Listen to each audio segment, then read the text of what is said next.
Welcome to the Turing Test. Today, we're diving deep into the whirlwind that is GPT-5, buzzing louder than a data center at peak load. I'm pumped for this discussion. So, what's the first standout upgrade we're looking at?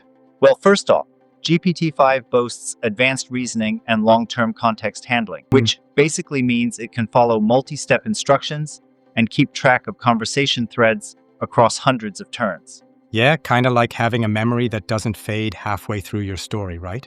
Exactly. Think about a lengthy research project or a role-playing scenario. GPT-5 aims to be the perfect companion, keeping every detail intact.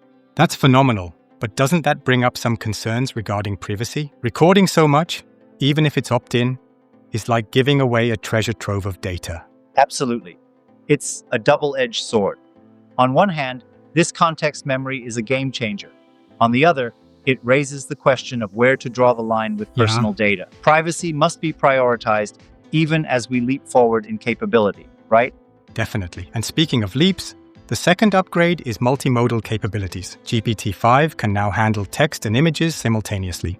Right, it's like stepping into a futuristic lab. Imagine showing the AI a chart or even a city map, and it crunches out logistics, analyses, and actionable insights on the... It's really bridging the gap between imagination and real-world applications. But that blending of visuals with textual reasoning, couldn't that lead to misinterpretations? I mean, image-to-text models still stumble sometimes, right? Very valid point.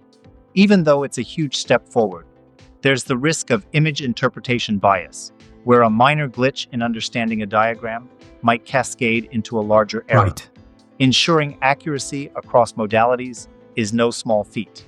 And then there's the third upgrade, more human-like communication. GPT-5 is reportedly tuned to match tone and intent more naturally, making conversations less robotic. Yeah, it's like moving away from that predictable as an AI language model feel toward a more conversational and relatable tone, which could, make interactions feel more like chatting with a savvy friend. Here's a thought though. Should our AI sound so human, it might blur lines between a useful tool and an emotional companion. And that can be a slippery slope. I get what you're saying.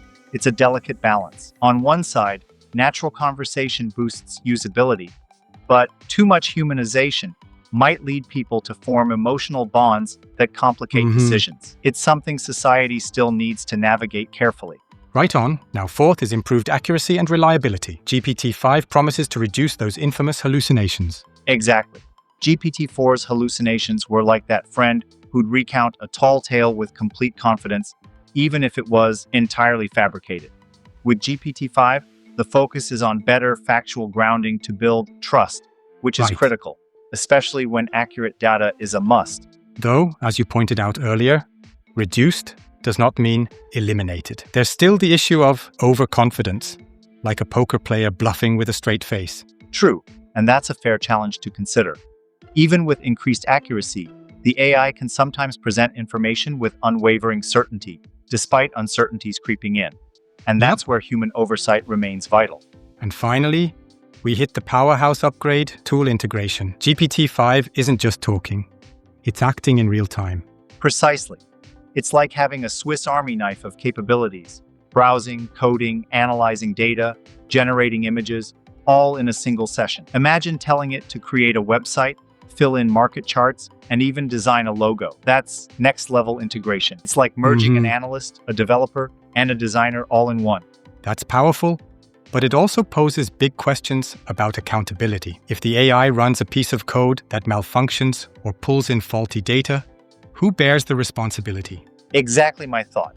The more autonomous the system becomes, the more we need clear guidelines on liability. It's like handing over the keys of a robot car. You appreciate the innovation, but you also wonder who's driving, even if it's just code. This mix of impressive capability and inherent risks really underscores the core tension, getting closer to having AI as a true partner while having to constantly define rules and safeguards. Right.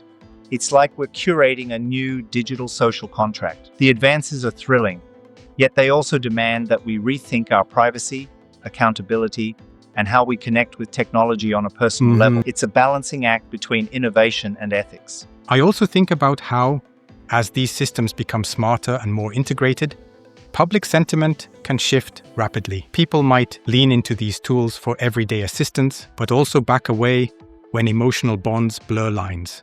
Yeah, spot on. There have been studies, like those discussed in tech reviews, highlighting that even a slight shift to more human-like traits in AIs could lead to unexpected, sometimes emotional dependencies, which adds a whole new layer of complexity. And while we're celebrating capability, we have to be the cautious custodians of these tech leaps. With GPT-5, we're seeing a microcosm of that grand challenge. Exactly. From advanced reasoning to multimodality and even enhanced tool integration, the progress is astounding, but each leap brings its own set of questions that we, as a society, need to address head-on. Right. We can't just be dazzled by the tech without considering the human implications. I have to ask, do you think these potential pitfalls, like privacy issues or liability questions, might actually slow the broader adoption of this technology? That's a challenging prospect. On one hand, the innovations are so enticing that enterprises and researchers will push ahead, regardless of the risks.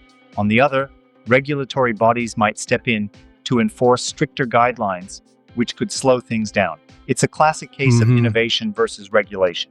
True, and sometimes the scales tip based on public sentiment. If enough users express concern, it could force a more cautious approach, even if the tech itself is ready to roll. Right. And that's where a respectful challenge comes in. Some argue that too much regulation might stifle creativity and slow progress. But then, leaving everything unchecked might lead to harmful outcomes.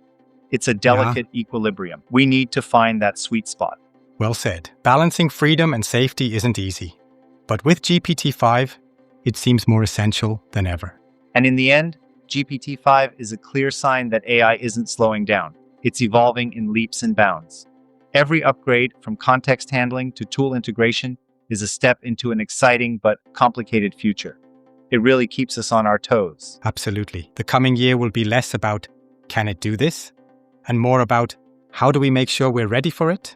Exactly. We're entering a phase where AI doesn't just serve as a tool, but starts to mirror the complexity of human interaction.